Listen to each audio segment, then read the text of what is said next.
नमस्कार। आज का ये वीडियो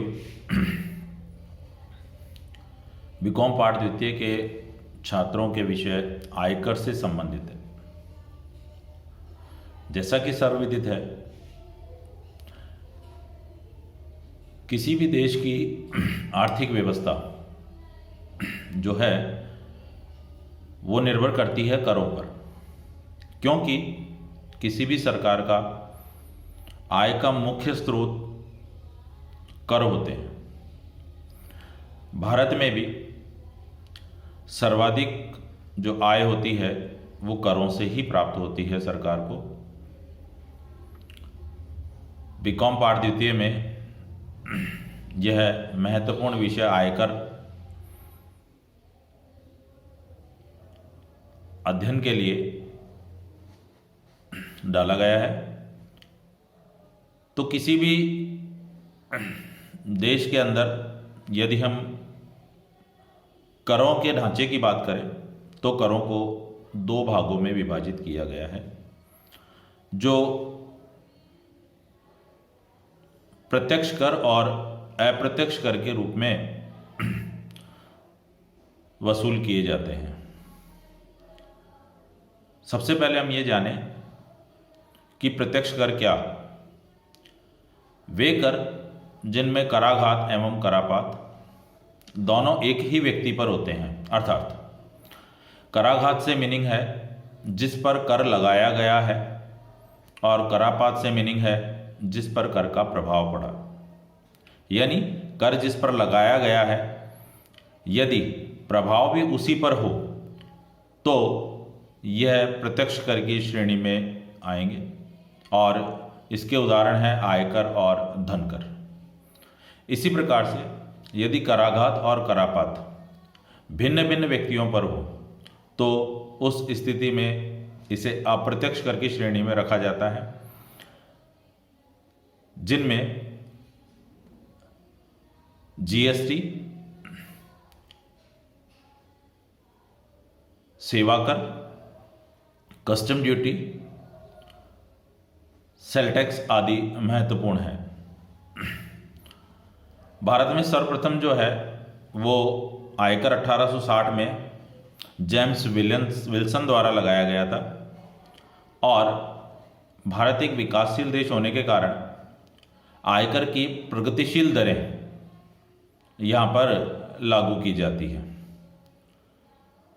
भारत में आयकर अधिनियम जो तैयार किया वह 1961 में तैयार किया गया था। अतः भारत में जो आयकर अधिनियम लगता है वह आयकर अधिनियम 1961 है, जिसे 1 अप्रैल 1962 से पूरे भारतवर्ष में लागू कर दिया गया था।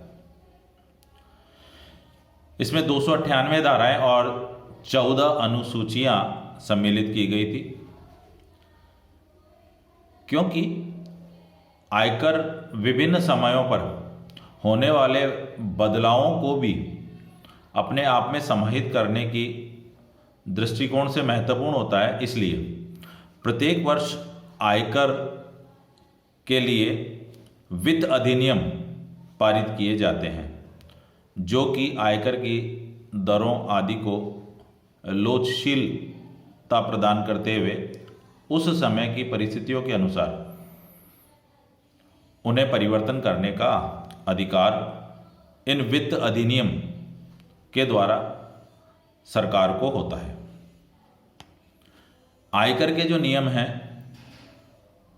वह विभिन्न प्रकार के अधिसूचना और न्यायिक निर्णयों के द्वारा भी कंट्रोल होते हैं।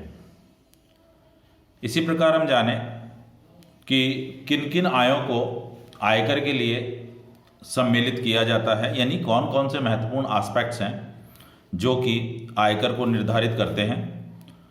तो उसमें जो सबसे पहला महत्वपूर्ण है, आय मुद्रा के रूप में और मुद्रा तुल्य होनी चाहिए, यानी मनी के रूप में भी रिसीव हो सकती है और मनी तुल्य भी हो सकती है, यानी किसी प्रकार की वस्तु जो कि मुद्रा के रूप में परिवर्तनीय हो वह भी हो सकती है। आय का साधन निश्चित होना चाहिए। आगे जाके हम पढ़ेंगे कि आयों को 5 प्रकार के 5 भागों में विभाजित किया जाता है और फिर आयकर की गणना की जाती है। तो इस प्रकार आयों का साधन जो है वो निश्चित होना चाहिए।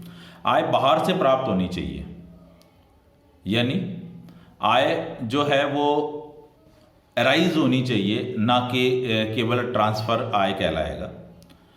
आय अगर कानूनी हो तो भी आयकर में सम्मिलित होगी और गैर कानूनी होगी तो भी आयकर में सम्मिलित की जाएगी। यानी यह आवश्यक नहीं है कि वैध आय पर ही आयकर लगेगा।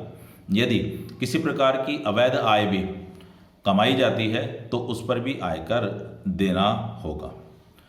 नियमितता का होना आयकर में आवश्यक नहीं है, यानी यदि किसी प्रकार की अचानक आय किसी करदाता को प्राप्त होती है तो उसे उस पर भी आयकर देना होगा, चाहे वह बाद में और प्राप्त हो या न हो, यानी कंटिन्यूटी इज नॉट नेसेसरी।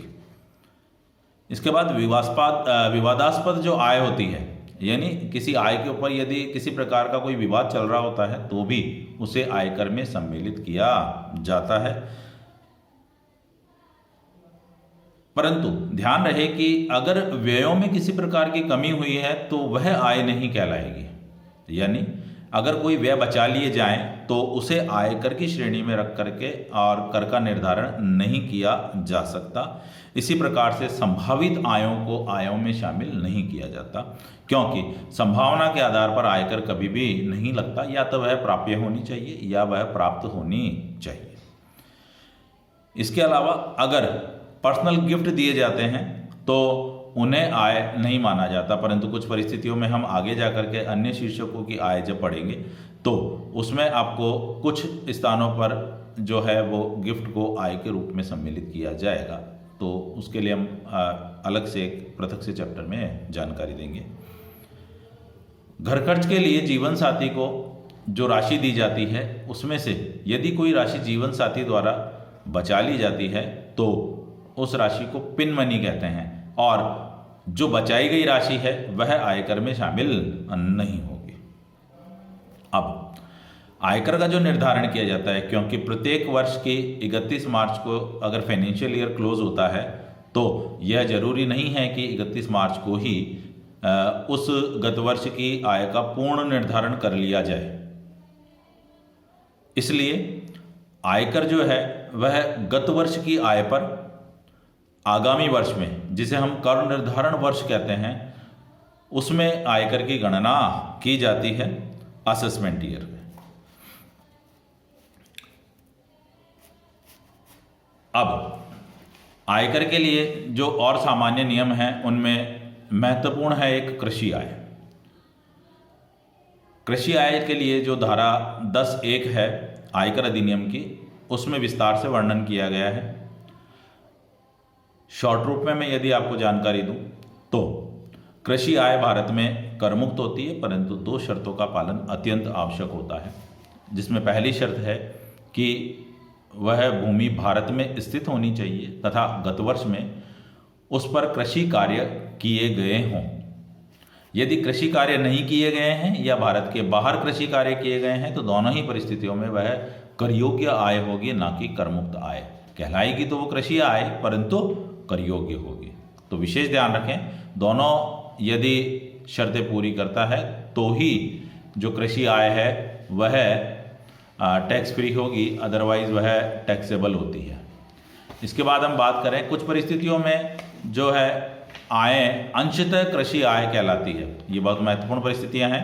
देखें, क्योंकि कुछ इस प्रकार के व्यवसाय होते हैं जिसमें कृषि कार्यों के साथ साथ अन्य कार्य करके भी आय को प्राप्त किया जाता है और वह उससे एडजॉइनिंग होती है, ना कि हम उसे बिल्कुल डिफरेंट कर सकें। जैसे चाय का उत्पादन किया जाता है, जैसे खेतों में चाय जो है वो तैयार होती है लीफ के रूप में, वो ज़रूरी नहीं है कि लीफ के रूप में ही मार्केट में आए, और उस रूप में आती भी नहीं है जैसा सामान्यतः हम जानते हैं। इसी प्रकार रबर, कॉफ़ी और आदि में प्रोसेसिंग और की जाती है, उसके बाद वह जो है वह मार्केट में बिकने के लिए आती है। तो इसी आधार पर चाय के उत्पादन में जो भी आय हो रही है उसका 60% हिस्सा ही एग्रीकल्चर आय माना जाता है, बाकी का 40% हिस्सा जो है वो व्यवसाय और पेशे की आय में सम्मिलित किया जाएगा। इसी प्रकार रबर उत्पादन की यदि हम बात करें तो 65% जो आय है वह एग्रीकल्चर इनकम मानी जाएगी, परंतु 35% आय को जो है हम प्रोसेसिंग के आधार पर व्यवसाय और पेशे की आय में सम्मिलित करेंगे। कॉफ़ी उत्पादन में हमें दो बातें ध्यान रखनी है कि कॉफ़ी उत्पादन जो है वो सामान्यतः कॉफ़ी उत्पादन की यदि बात की जाए तो 75% तो कृषि आय है और 25% जो है वो व्यवसाय और पेशे की आय में शामिल होते हैं। परंतु यदि कॉफ़ी की प्रोसेसिंग भी की जाए, एडिशनल प्रोसेसिंग भी की जाए, तो उस स्थिति में केवल 60% आय को ही कृषि आय माना जाएगा, बाकी 40% आय को जो है हम व्यवसाय और पेशे की आय में सम्मिलित करेंगे। कुछ परिस्थितियां इस प्रकार की होती है जो हमें महसूस तो कृषि आय के रूप में होती है, परंतु वे कृषि आय नहीं होती हैं। कुछ बातें जो है वो महत्वपूर्ण मैंने इसमें यहाँ पर पॉइंट आउट की है, और वो है कृषि आय में से यदि लाभांश दिया जाए तो वह लाभांश की श्रेणी में ही आएगा, न कि कृषि आय की श्रेणी में। यानी यदि किसी प्रकार की कोई कंपनी कृषि आय से जुड़ी हुई है और वह किसी प्रकार का लाभांश बांट रही है, तो लाभांश कृषि आय नहीं होगा, लाभांश अन्य साधनों से आय में ही सम्मिलित किया जाएगा। इसी प्रकार मछली क्षेत्र से जो आय होती है वह भी कृषि आय में सम्मिलित नहीं होती। सिंचाई हेतु जो पानी बेचा जाता है, जैसा कि हम ग्रामीण क्षेत्रों में देखते हैं कि एक पानी या दो पानी जो है उसका पेमेंट किया जाता है, तो अगर इस प्रकार की आय है तो वह भी कृषि आय नहीं होगी। लाख की खेती, लाख जो चूड़ियाँ बनाने के काम में आती है, उसकी खेती से अगर किसी प्रकार की आय हुई है तो वह भी कृषि आय में शामिल नहीं होगी। इसी प्रकार तालाब में यदि सिंघाड़ों का उत्पादन किया जाता है, डेयरी फार्म और मुर्गी पालन है, कृषि फार्म में मैनेजर को जो वेतन दिया जाता है, मैनेजर कृषि कार्यों में संलग्न नहीं होता है, इसलिए मैनेजर का वेतन भी कृषि आय में सम्मिलित नहीं होता। इसी प्रकार जंगली घास है, बांस है, स्वतः उगे वृक्ष है, उनको बेचा जाए तो वह भी कृषि आय में शामिल नहीं होंगे। चारागाह भूमि से प्राप्त किराया जो है वह भी कृषि आय में सम्मिलित नहीं होगा। इस प्रकार आज का यह वीडियो आपको एक सामान्य जानकारी आयकर के बारे में प्रदान करता है। अगले वीडियो में हम करदाता के निवास स्थान के स्थिति के संदर्भ में जो है वो चर्चा करेंगे। धन्यवाद।